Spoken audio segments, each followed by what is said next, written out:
Tayo na bata ito eh. Hanggang anong oras yun? Alas 10 hanggang? Then hanggang 11:30 or 12.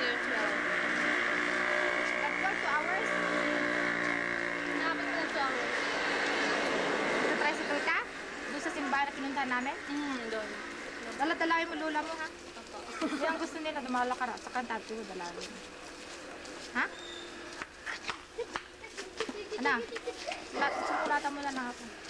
Ibibigaw kay Gina. Opo. Ha? Ano pang gusto mo? Basta Bible. Sige. King James version ng King James. Gusto mo bagong Bible? Anong version? King James version. Jesus version? King James King James version. version? Hardbound pa. Hard one? Hardbound. Bible. Okay, James. Okay, hard. Bound. Okay. Okay, ano ba? Thank you. Lang po.